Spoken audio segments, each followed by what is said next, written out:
1864. The American Civil War has raged for 3.5 years. A massive cloud of smoke forms a scar hundreds of miles long. It comes from the destruction wreaked by Yankee soldiers burning and plundering their way through Georgia. In a daring strike through the heartland of the Confederacy, 60,000 Union troops will march over 650 miles in fewer than 100 marching days. They will ravage the South and burn Atlanta to the ground. For some Southerners, it is terror. For others, the hope of freedom. This campaign will decide the fate of the country and immortalize its architect, William Tecumseh Sherman. He will be known as the father of total war. Hold the line! We march them from Atlanta straight to the sea. I can make this march and make Georgia howl. Terrorist or savior? The day of Jubilee. Controversial to this day, this is the story of Sherman's March.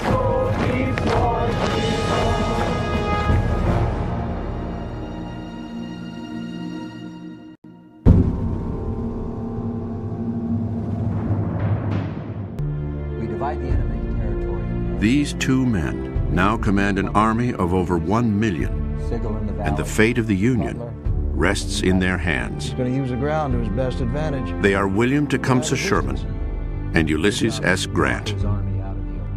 President Abraham Lincoln has just made Grant the supreme commander of the Union Army, and Sherman is his second in command. This is beginning to make sense to me, Grant. It's something that no one could have predicted at the beginning of the war. I mean, Grant was unfairly accused of being a drunk. Sherman was unfairly accused of being an insane. And here you have this drunk and this insane guy are now the two main commanders of the Union war effort. It's unbelievable. Over the next 2 years, Grant and Sherman win battle after battle together in Tennessee and Mississippi. Hold the line! Grant plots the overall strategy, and Sherman is the frontline commander. Lincoln has absolutely no doubt that Grant and Sherman want to win this war and win it as rapidly as possible with the fewest losses of life. And Lincoln desperately needs a victory. The presidential campaign of 1864 is taking place, and Lincoln believes in his heart of hearts that he could very well lose this election. I'm going to be beaten, and unless some great change takes place, badly beaten. Lincoln's only hope is that positive news from the battlefield can turn public We opinion. divide the enemy territory in half. Knowing the stakes, Grant and Sherman locked themselves in a Cincinnati hotel room and framed the master plan for Union victory. It's your job to draw his army out. Grant will confront the main Confederate army in Richmond, Virginia, and Sherman will attack Atlanta, Georgia, the main supply center of the Southern war effort. I suppose we're ready. This plan cannot fail. The strategy that comes out of this Cincinnati hotel meeting is a strategy of attacking on all fronts simultaneously. Grant is going to attack in Virginia. Sherman's going to attack in the West. It's really a campaign of constant battle. Sherman and Grant launched the campaign immediately. And after 4 bloody months, Sherman is finally getting close to Atlanta. It is August 1864. His opponent is General John Bell Hood, reckless and aggressive. Hood is daring. He'll take big risks. He does not have a reputation for great brains. Hood attacks when his officers beg him not to.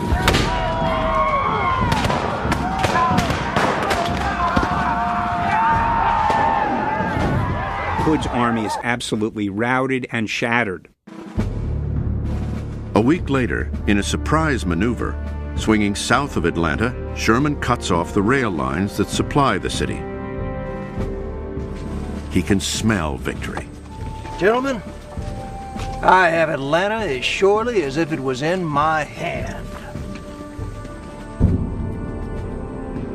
The next day, in a desperate attempt to save Atlanta, the Confederates counterattack in Jonesboro, Georgia.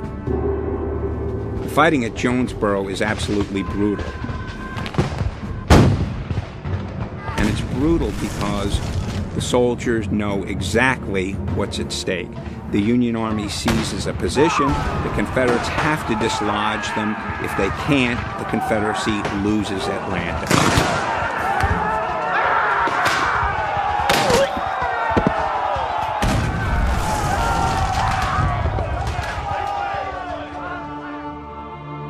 In a single hour of furious late afternoon fighting, the South loses 1,700 men. It is slaughter.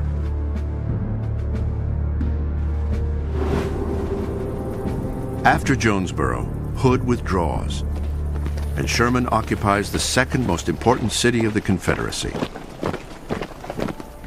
From his Atlanta headquarters, Send this to the President. he flashes the news to Washington by telegraph. Atlanta is ours, and fairly won. It's a dramatic reversal for Northern public opinion.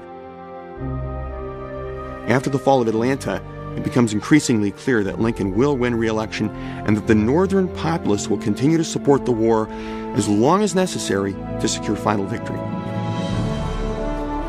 And Sherman thinks he knows the path to a Union victory. He writes to his old friend, Ulysses S. Grant. I propose that we strike out with our wagons for Savannah. Until we can repopulate Georgia, it is useless for us to occupy it. But the utter destruction of its roads, houses, and people will cripple their military resources. Yes, sir. Atlanta to Savannah. What Sherman proposes is a march from Atlanta to the sea. Let's take it. A march that will have no line of supply, no avenue of retreat. A march that will put the lives of 60,000 men at risk. From Atlanta to the sea. I can make this march and make Georgia howl. If Sherman's march doesn't take place, the war goes on for a longer period of time with greater loss of life on both sides. Lincoln is nervous, and Grant has severe doubts. But Sherman is sure, and he will burn a scar through the South that no one will ever forget.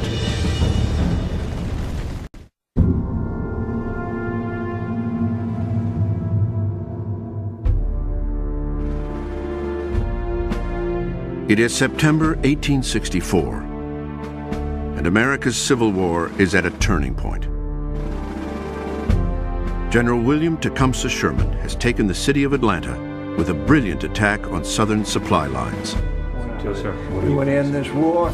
We show the enemy we can march right. But Sherman is willing to risk his reputation and his army with a radical new approach to military strategy. Cut this state in half. Historians will call it total war. By God, they will know that we are there. He decides that he's going to fight a war of psychology. He's going to march through the heart of the Confederacy and show the Confederates they can't win. And he's going to do that by destroying the Confederate infrastructure. He's going to prevent supplies from getting to the major armies, and he's going to scare the soldiers into deserting to look after their loved ones. Sherman's plan is risky. He will have no lines of communication or supply. Lincoln thinks it's a bad idea. Grant thinks it's a bad idea. The thing that finally swings it in Sherman's direction is the fact that Grant trusts him so much. This friendship comes to the fore. A lesser friendship might have ended 2 years before. Grant had been pushed aside in political infighting and given a meaningless command. Humiliated and angry, he decided to resign his commission. Well, is it true? You're going away. Yes. Then what the hell, Grant? Don't be a fool. I'm begging you to stay. At least don't leave until you see me again. All right, Sherman. I'll think it over. I will. I promise.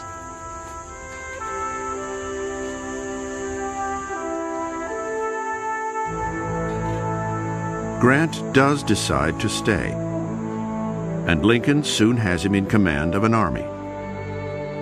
When Grant is at his low point, Sherman persuades him not to go home. This cements the Sherman-Grant relationship. This secures Grant's loyalty for the rest of the war and even beyond the war. Sherman says at one time, "I know if I ever get in trouble, Grant will come, if alive." In Atlanta, Sherman waits impatiently to know if his plan for the march will be accepted. On November 2nd, 1864, with a telegram, Grant displays the ultimate trust in his old friend. Go as you propose. But before he starts his march, Sherman will leave an indelible mark on Atlanta. He tells him destroy everything of war-making potential in Atlanta. The burning of Atlanta is pure hell, or at least hell as I would imagine it. Sherman wants his troops to destroy things of military value, but the soldiers get completely out of control, and they begin torching all sorts of other buildings. Historians point out that though violent acts did occur, they were the exception, not the rule, and were not tolerated by Sherman and his officers. Murdering civilians was out of bounds. And that's a key difference, I'd argue, between what Sherman's troops did and what terrorists did. You know, what's at the heart of terrorism is the taking of lives. Rape and murder were prosecuted vigorously, and stories of both have been widely exaggerated. There were relatively few instances of it, but there always are instances of that anytime you have an invading army. Sherman himself denounced these incidents of barbarism as out of line with his official policy, to spread fear through the destruction of property, not the harming or killing of people. This city has done more to carry on and sustain this war than any other, save perhaps Richmond. And now, since they have done so much to destroy us and our government, we have to destroy them. Here. Basically, only about 30% of the city is actually destroyed. So there's a great mythology about what happened in Atlanta. Sherman did not burn it to the ground. He was not the only one who was responsible for what damage took place. So he has no feeling of being upset that he had done anything particularly bad. But Southern reaction is very different. One Georgian writes, "Hell has laid her egg, and right here it hatched." The loss of Atlanta is a disaster for the Confederacy. They lose a major railroad hub, and they also lose a major industrial center. The next day, Sherman joins his epic march, headed into a South eager for revenge. Behind us lay Atlanta, smoldering and in ruins, the black smoke rising high in the air and hanging like a pall. Then we turned our horses' heads to the east. Atlanta was soon lost behind the screen of trees and became a thing of the past. His soul goes marching on. Sherman's troops are cocky and proud. Many are teenagers. My little devils, he calls them. One of them keeps a meticulous diary. 19-year-old Sergeant Theodore Upson of the 100th Indiana. We have utterly destroyed Atlanta. I don't think any people will want to try and live there now. For almost 2 years, Upson has been with the commander he and the other soldiers call Uncle Billy. We are in fine shape, and I think I could go anywhere Uncle Billy would lead. But Upson has no idea where that is. Uncle Billy knows where he is going, but few others do. When Sherman is marching to the sea, he's totally out of touch, and he wants it that way. He's not talking to Grant, he's not talking to anybody. He cuts the telegraph lines. In fact, Sherman is heading southeast for the port city of Savannah, Georgia, away from any contact with other Union armies.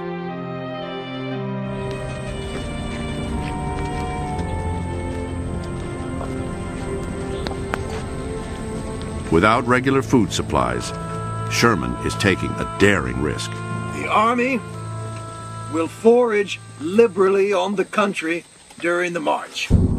He issues the notorious Special Field Order Number 120, authorizing his army to plunder the countryside. Foraging party who will gather corn and any other type of forage, meat of any kind, vegetables, cornmeal, and whatever else may be required by the command.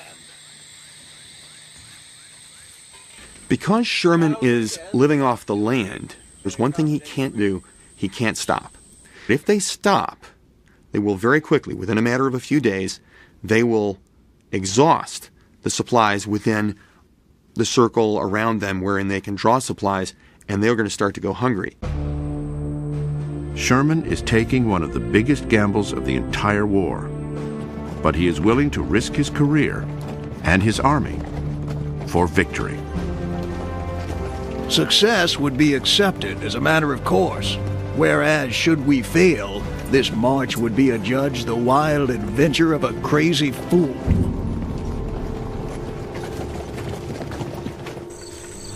With most of the able-bodied white male population of Georgia fighting the war on other fronts, the women have to fend for themselves. Southern leaders have been warning them that this devil incarnate, Sherman, is going to be coming, and you better be careful because he's going to do all these kinds of terrible things. Terrified, the white women of Georgia hide their valuables and food and brace themselves for Sherman's devils to descend upon them.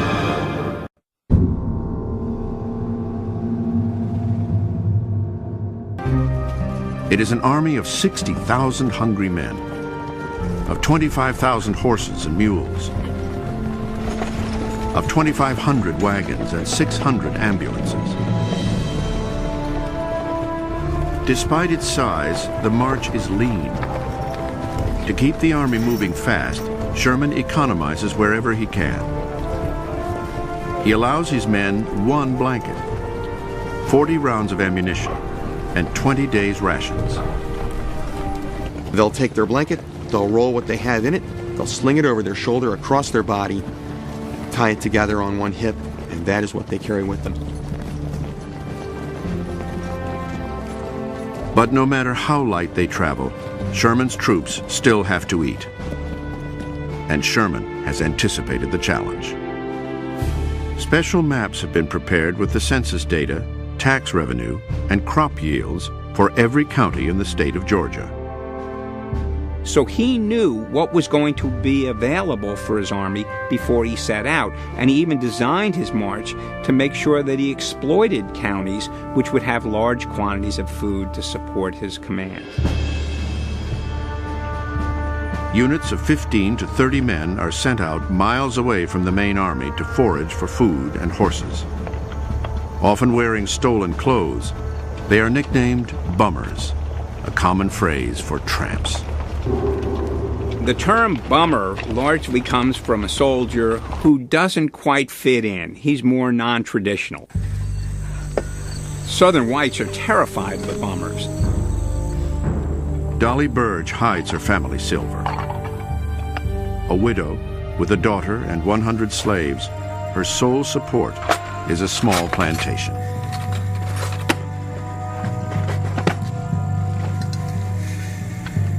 Happening to turn and look behind, I saw some bluecoats coming down the hill. I ran as fast as I could. Halt! Halt! I could hear them cry, "Halt! Halt!" and their guns went off in quick succession. Oh God, the time of trial has come. Like demons they rush in. Like famished wolves they come. The 1,000 pounds of meat in my smokehouse is gone in a twinkling. My 18 fat turkeys, my chickens and fowls, my young pigs are shot down in my yard and hunted as if they were rebels themselves. I, as a military historian, looking on, so to speak, would understand these are foraging operations and what they're doing is okay under the laws and customs of war. This is not how a Southern civilian woman experiences it. This is robbery. This is theft. This is vandalism. This is outrage. What's happening between soldiers on the battlefront is horrific, but on some level it's not personal.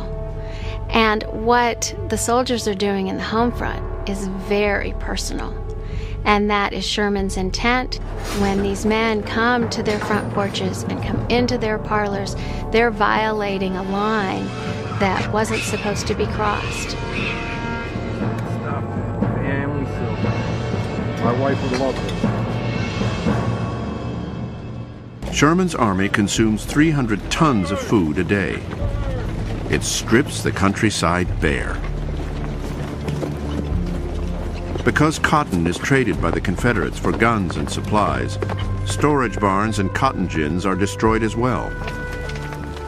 It's what Sherman calls hard war.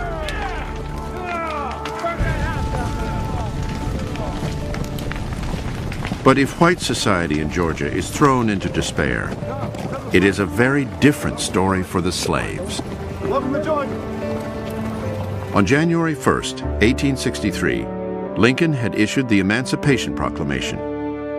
With one executive order, it freed all slaves in any state in rebellion against the Union. On the eve of the Civil War, there were $4 billion worth of slaves in the South. Nobody takes $4 billion worth of property away from any group of people without causing a great deal of political unrest or perhaps a war. At first, the blacks and the invading Union Army, mostly from the Midwest, stare at each other in curiosity. Look at that. Are very much offended by the institution of slavery. As they march through Georgia, they are exposed to slavery in its worst ways. The soldiers are shocked to see the scars on slaves' backs and hear their tales of salt rubbed in wounds. And the blacks are almost universally the friends of the Union armies. So that affects Union soldiers. They know that if they're captured and they escape and they're trying to evade through enemy country, the people they can trust are blacks. Come on, join us. Come with us. Come on with us. Although many Yankee troops encourage slaves to leave their homes and join the march, Sherman does not share their enthusiasm. In a letter resisting directives from Washington to enlist black soldiers, he betrays his true feelings. The Negro is in a transition state, and not the equal of the white man. But Sherman also has a very practical motive. He doesn't want freed slaves to slow down the march and eat his soldiers' food. This war is because your masters refuse to obey the law and must be made to. We are your friends. Despite Sherman's opposition, thousands of slaves join the march, carrying what possessions they have and jamming up the rear of the columns. Many choose freedom over bondage, even if with an uncertain future.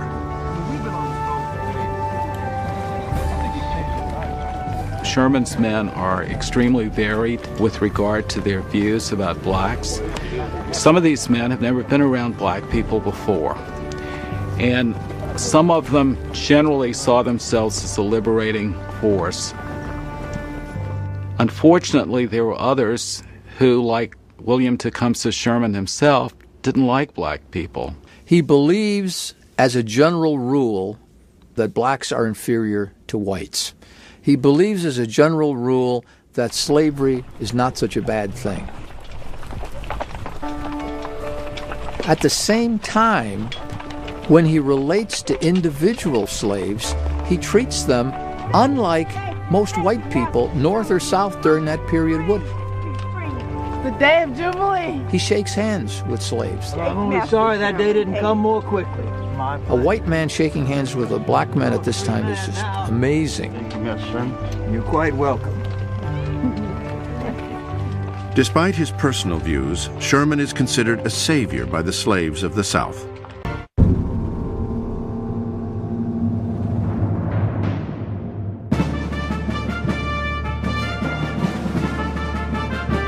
The 60,000 men of Sherman's army are now a week out of Atlanta, yet still more than 170 miles from the port of Savannah and the ships that can resupply them. And the march is growing day by day, joined by thousands of former slaves. Come on, boys, we've got to make 15 miles today. Sherman believes that an army has a soul, and any officer who can capture that soul will achieve wonderful things from that army. He'd joke around with them, he'd kid around with them, he'd get the best out of them. Billy, how are you doing? Want some honey, Uncle Billy? Working liberally, Uncle Billy. That's right. Got to keep you boys fed. That yell will just rise up from the army. Uncle Billy, kind of rough going there, going through that ditch, Uncle Billy. We're going to be meeting Lee up in Virginia pretty soon, aren't we, Uncle Billy? And Sherman, on the one hand, finds it slightly disrespectful, but on the other hand, he finds it exceedingly charming. We're well supplied. We'll move south. Every night, Sherman sets the next day's course for all of the That columns. is going very well, Henry. He has good reason to be pleased. Everything seems to be working perfectly. With his left wing, he has feinted toward Augusta, and with his right wing, toward Macon. The meager rebel opposition of 20,000 troops is split, trying to defend two cities 100 miles apart. Sherman drives his forces in between, heading towards his real objective, Savannah. They have no idea where we're headed. The best way to win battles, Henry, is more by movement of troops than by fighting. I don't want to damage this army. It's too valuable.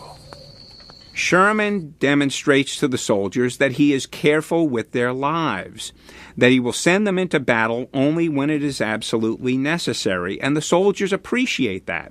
The result is that when Sherman needs to send them into battle, they do so under the conviction that this is absolutely necessary. 2 days after the decisive Confederate defeat at Griswoldville, Sherman's aide, Henry Hitchcock, hears someone poking the fire at 4 a.m. What are you doing up, General? I always wake up 3 or 4 in the morning. Can't sleep again till daylight. The grizzled, tough veteran, Sherman is up before daybreak every morning. Even when there is no real threat, he wants to make sure his men will not be ambushed. I like this time to be up and about the camp. This is the time to listen for any movements at a distance. Sherman's troops are his family, and he wants to protect them. If his massive army stops, it will starve. So Sherman keeps up the pressure. He drives his boys forward, relentlessly, towards Savannah. 4 columns, 10 to 15 miles a day. 40 to 60 miles between the outer 2 columns. Desperate, the South fights back any way it can. The rules of war fall by the wayside, and cruelty from both sides is on full display.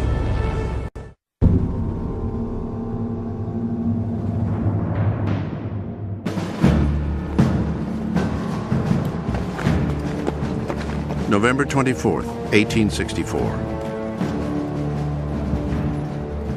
As General William Tecumseh Sherman marches through Georgia, he leaves behind a trail of destruction. Everywhere, plumes of smoke rise over the real targets of Sherman's campaign: the warehouses, fields, livestock, factories, and stores of the Confederacy. As part of the destruction of the Confederate infrastructure, the railroads are torn up. It becomes a sport. It's fun to destroy things. It's fun to take railroads, rip them up, put them over fires, that you crank up the heat as high as you can go and watch the rails warp, and then take them and twist them around trees, so that they'll never be able to be used again. I mean, that's just a hoot. The boys call the melted, twisted rails Sherman's neckties. Sherman realizes he doesn't need to destroy all the factories. He doesn't need to destroy all the towns, all the cities where these implements of war are being made.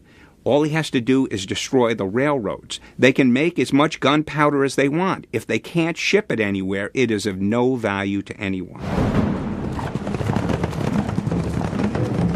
The South wants revenge, but the nearest Confederate armies are 500 miles away in Virginia and Tennessee. In Georgia, the only forces engaging Sherman are 3,500 cavalry under Confederate General Fighting Joe Wheeler. After Griswoldville, Wheeler moves from protecting Macon to harassing Sherman's army. And he is relentless.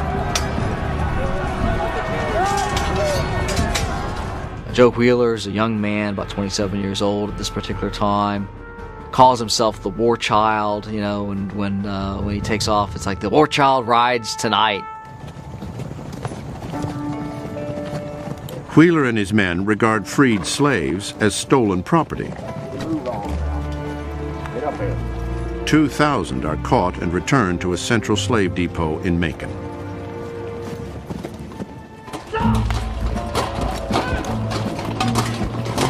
Union foragers are not considered soldiers, but criminals, and the Confederate cavalry treat them accordingly. Even though, under the laws and customs of war, foraging is a legitimate military activity, Wheeler's cavalry didn't always see it that way.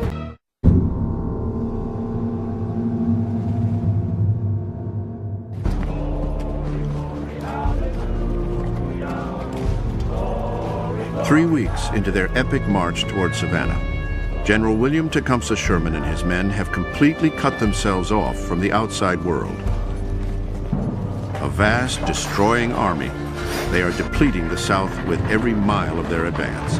Keep moving, boys. We'll make 10 miles today. Sherman enjoys the march to the sea. He's being successful. His plan is working. He believes in his heart of hearts he's helping to win the war. And then he has this camaraderie with his soldiers who idolize him. And he has this great feeling that they have such enormous confidence in him. The weather was fine, the road's good, and everything seemed to favor us. Colin, you holding up there, son? Yes, sir. Now, you boys get your rest. Now, we'll do 15 tomorrow, Yes, sir. Good night, boys. Good night, Uncle Billy.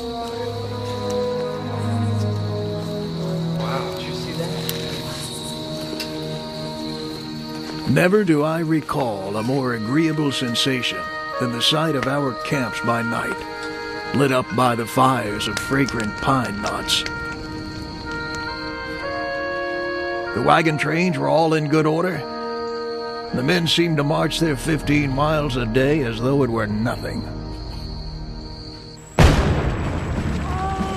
But the next day, Sherman's peace of mind is shattered.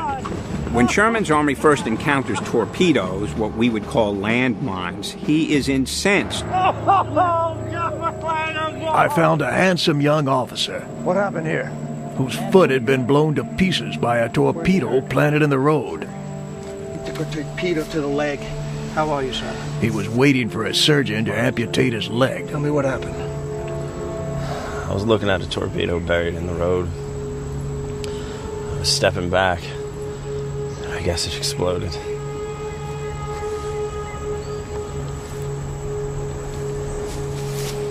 This isn't war, it's murder.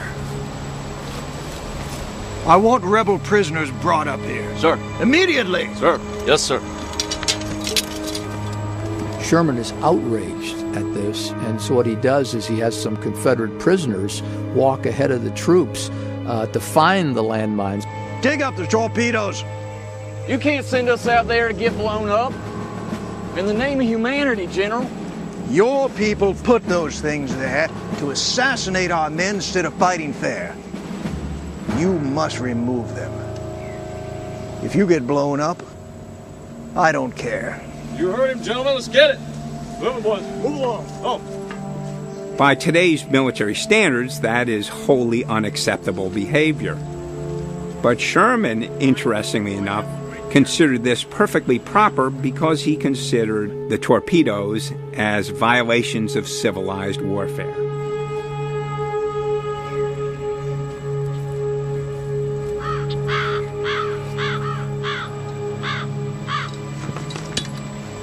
Take this message back to Wheeler and tell him rebel prisoners will be used to remove any mines found in the road. Landmines are never used on roads again. But their use even once is a sure sign of Confederate desperation.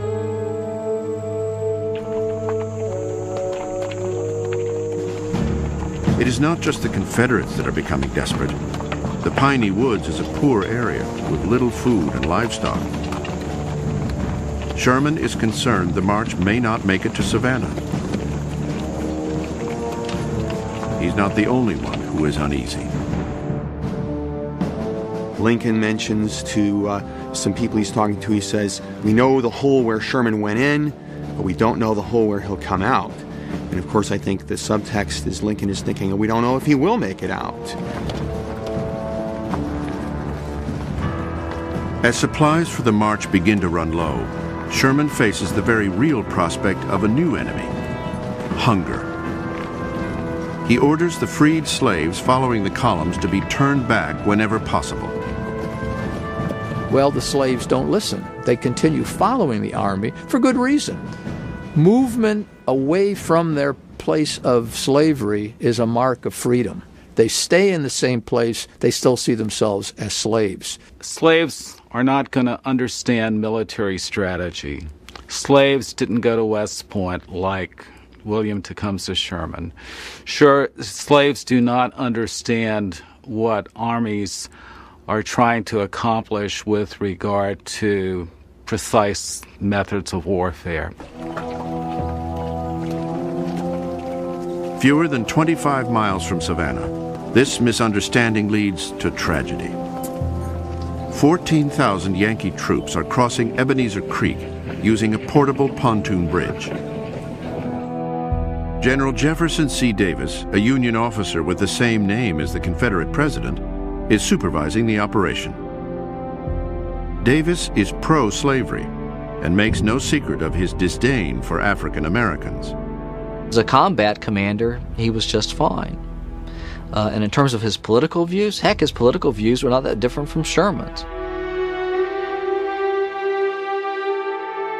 As Davis's troops cross the pontoon bridge, there are more than 600 freed slaves waiting at the rear of the column. The problem is that Sherman allowed the blacks to follow his army. Only the black males could advance with the army. Their families had to remain in the rear. Suddenly, and just as the last white troops cross Ebenezer Creek, Davis orders the ropes cut and the pontoon bridge is pulled away. 600 black men, women, and children are left trapped on the far bank. In front of them is deep water. Behind them is Wheeler's cavalry.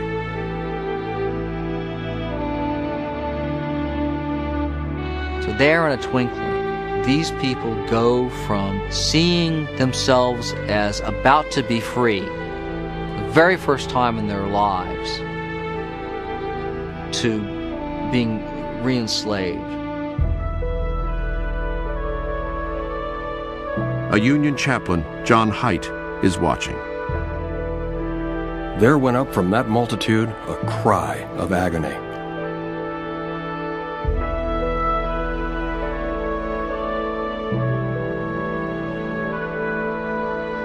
Many freed slaves jump into the water. A few make it across Ebenezer Creek, but many drown. One Union soldier notes sadly, there were many ignorant, simple souls to whom it was literally preferable to die free rather than to live as slaves.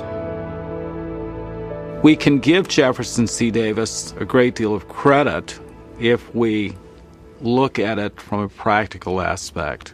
He's got to be concerned about the ability of the Army to fight and the ability of the Army not to be encumbered by the camp followers.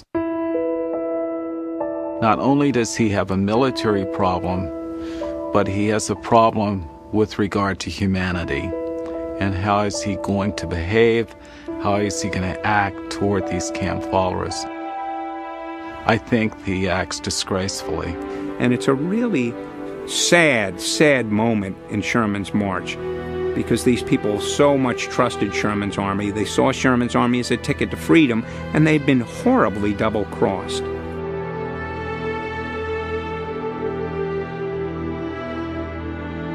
mean, the fact of the matter is, Sherman did not want to be impeded by African-American refugees, and Davis saw to it that he wasn't impeded by African-American refugees. So from Sherman's standpoint, what was the big deal? For Sherman, there is no question. His subordinate has acted honorably. Jefferson C. Davis was strictly a soldier, and doubtless hated to have his wagons and columns encumbered by these poor Negroes, for whom we all felt sympathy. But Sherman has other pressing concerns. The 20 days of rations have run out, and the land itself is barren. Sherman has to get to the sea and Union supply ships, or his men will starve.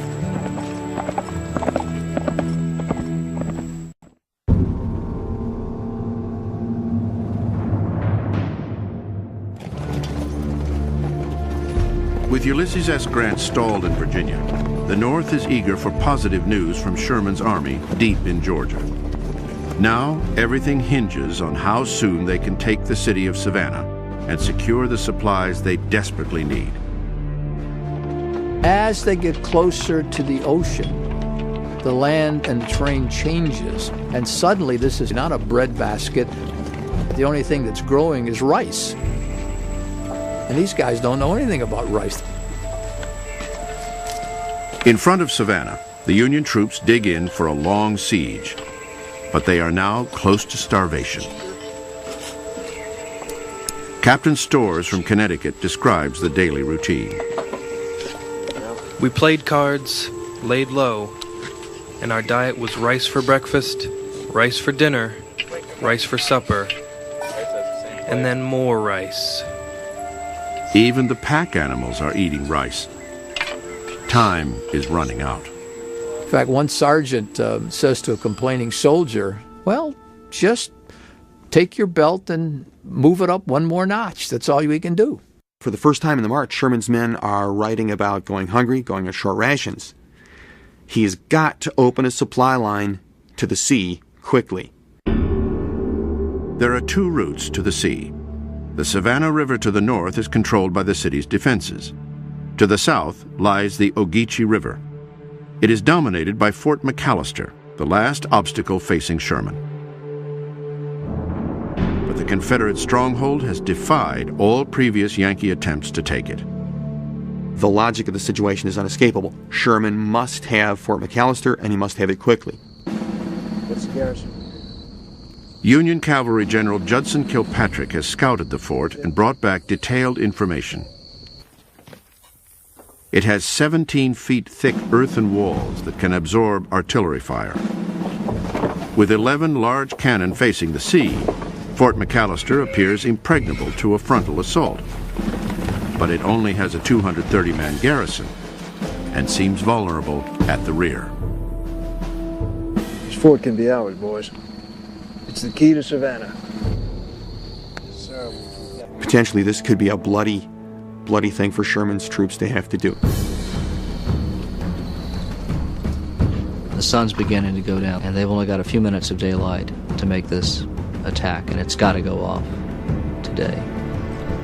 Sherman is watching from the roof of a rice mill, so they're under the eyes of their own commander. Why the delay?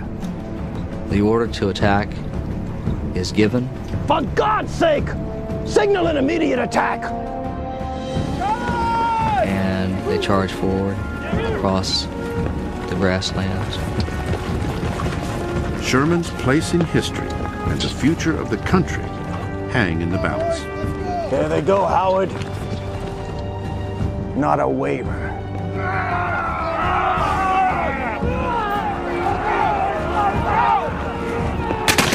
Begin to take fire from the Confederates in the fort, artillery fire, some small arms.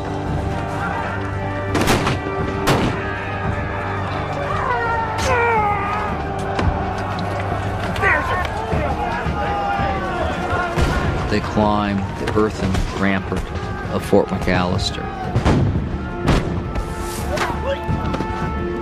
Sherman cannot bear to look. Fighting is fierce, hand-to-hand, quick and decisive. It is just hell on earth for just a very few minutes. They're up! They're going in! He sees them come up over the embankment and take the fort. He gets incredibly excited. They took it! They took it, Howard! I've got Savannah. The assault has taken less than 15 minutes. He knows that capturing this fort means that he has reached the ocean. He's going to get the food. This march to the sea is now a success.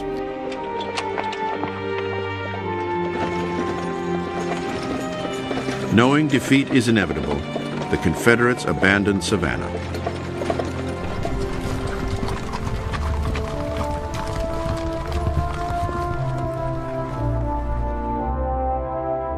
With his usual taste for the dramatic, Sherman writes Lincoln a telegram. His Excellency, President Lincoln, I beg to present you as a Christmas gift the city of Savannah. With 150 heavy guns, plenty of ammunition, and about 25,000 bales of cotton. W.T. Sherman, Major General. People are incredibly excited. Sherman has done it again. He took Atlanta, now he's taken Savannah, he's marched to the sea, he's accomplished all these things. This guy is unbelievable. Sherman is suddenly a celebrity. A bill is introduced in Congress to make Sherman Grant's equal. But Sherman refuses outright. I will accept no commission that would tend to create a rivalry with Grant. I want him to hold what he has earned and got. I have all the rank I want. And when Grant learns of this, he writes this beautiful letter to his wife saying, "Can you believe my friend Sherman? All he does is praise me and credit me with the success of the campaign." And then Grant goes on to say, "I'm so proud to have him as my friend." What needs to be done is the destruction of the Army of Northern Virginia, Lee's army, which is protecting the Confederate capital of Richmond. Grant and Sherman plan to trap Robert E. Lee by having Sherman come up from the south and deny Lee any retreat into the Confederacy. Sherman will provide the moving part of the vice that locks Lee in place. The first objective is South Carolina, the state where the rebellion began. The truth is, the whole army is burning with an insatiable desire to wreak vengeance upon South Carolina. I almost tremble for her fate, but feel that she deserves all that seems in store for her. South Carolina started the war, South Carolina agitated, and now South Carolina is going to reap what it sowed.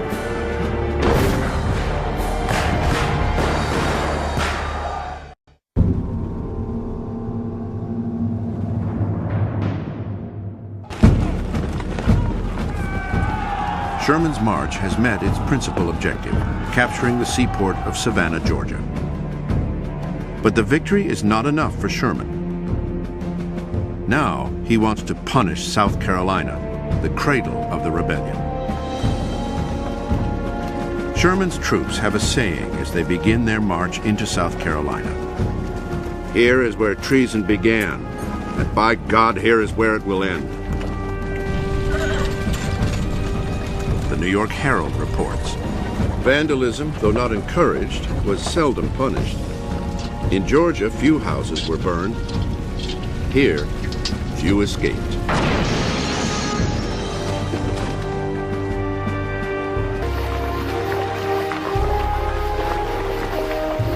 It rained heavily that February in South Carolina. And of course, the waters are very cold. But Sherman's soldiers just plunge right in, waist deep, wading through the swamp, sometimes a quarter of a mile, sometimes up to half a mile. Sometimes they're even fighting as they're advancing through the swamps.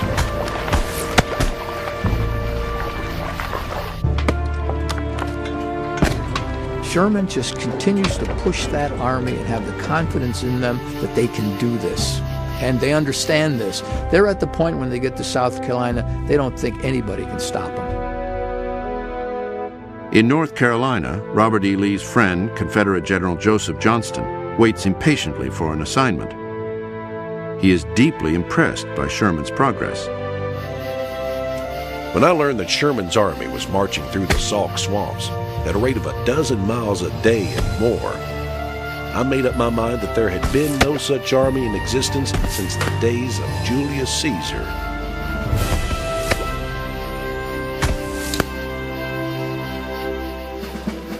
Again, Sherman deploys one of his favorite tactics. He feints left and right toward Augusta, Georgia in the west and Charleston, South Carolina in the east.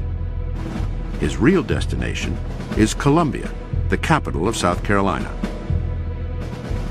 They don't know what Sherman's going to do. They don't know where Sherman's going to appear, and that absolutely terrifies the Southern population. It is February 17, 1865. With Sherman just a few miles away, his true objective is no longer a mystery. The Union's advance guard has already entered Columbia. Sherman returns to his headquarters on the outskirts of town. Having walked over much of the suburbs of Columbia in the afternoon and being tired, I lay down on a bed to rest. Soon after dark, I became conscious that a bright light was shining on the walls. There seemed to be a house on fire down about the market house. As night falls, Sherman's army begins to light buildings on fire. They want to see Columbia burned. They want to see Columbia destroyed. 17-year-old Emma LeConte rushes to see what is happening. My God, what a scene! Imagine night turned into noonday. Everywhere the palpitating blaze walling the streets with solid masses of flames, filling the air with its horrible roar. The next morning, the destruction is starkly apparent. The burning of Columbia is an essential part of the Sherman mythology. Did Sherman burn it down? No. Did he want to burn it down? No. But Emma LeConte and generations of Southerners blame Sherman and his boys for what happened to the capital of South Carolina. I wonder if the vengeance of heaven will not pursue such fiends. Before they came here, I thought I hated them as much as was possible. Now I know there are no limits to the feeling of hatred. It is the beginning of a resentment that, among many, is shared to this day. I think the main reason why many white Southerners see Sherman as the brute of the Civil War is because of the way he fought that war. Grant killed many more Southerners than Sherman did, but it was done on the battlefield. Sherman was destroying property, humiliating people, and as a result, he becomes the great villain. In the end, to Sherman, any controversy about the burning of South Carolina's capital makes little difference. I value the life of a single soldier more than I do the city of Columbia. Though I never ordered it and never wished it, I have never shed many tears over the event, because I believe it hastened what we all fought for, the end of the war. The march is already headed north toward Richmond. The goal is to unite with Grant and trap Robert E. Lee between two powerful armies. The way seems clear. Sherman's army crosses the Pee River into North Carolina. Rebel forces are gathering 150 miles further north at Smithfield. And Sherman reminds his soldiers that they are now in North Carolina, a state that barely voted for secession, and that their conduct towards the civilian population ought to reflect that. And so the soldiers are going to forage and they're going to do some destruction, but they're not burning down towns like they did in South Carolina. Sherman is now sure of victory. The march from Atlanta to Savannah and then up through the Carolinas is a complete and overwhelming success. What Sherman has accomplished is nothing short of extraordinary. He has traversed more than 650 miles straight through the heart of his enemy's territory in fewer than 100 marching days. He has captured 3 state capitals, losing fewer than 600 men. He said that he could make this march and make people realize that the war was really as good as over. And it works. Sherman has achieved his goal: to hasten the end of the Civil War.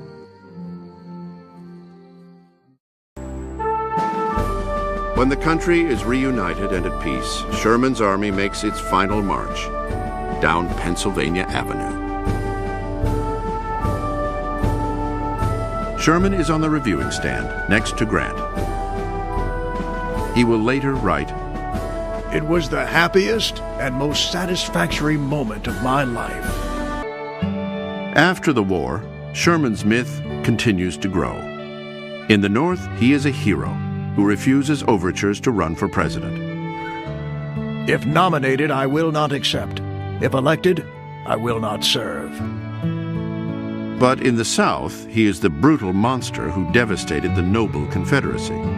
They retaliated against him by creating this myth, the myth of Sherman as a new Attila the Hun, who spreads rapine and murder and burns everything in his path. But that wasn't the truth of history. People will come up to me and will say, "Oh, you wrote that book on Sherman. Well, that's nice, but he was a terrible guy. Why? He burned my great-great-great-great-grandfather's barn." And I'll say, "Well, where was your great-great-great-grandfather's barn?" And they'll tell me, and Sherman was not within 100 miles of that area. Sherman cares little about what others think.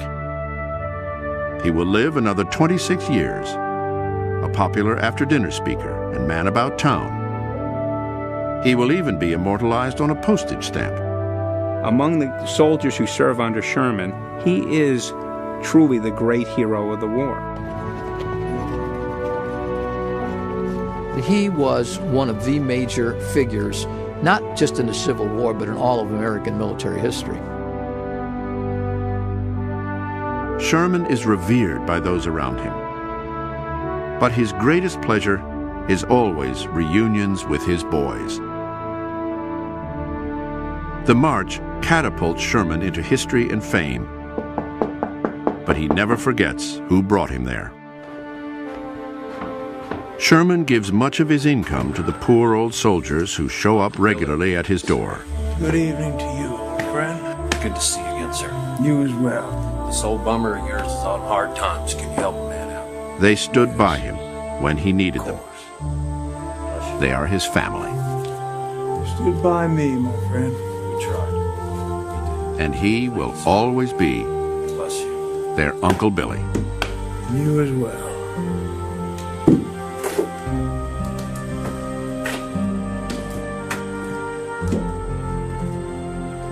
Keep moving, boys. We'll make 10 miles today. Want some honey, Uncle Billy? Liberally, Uncle Billy. That's right. Got to keep you boys fed.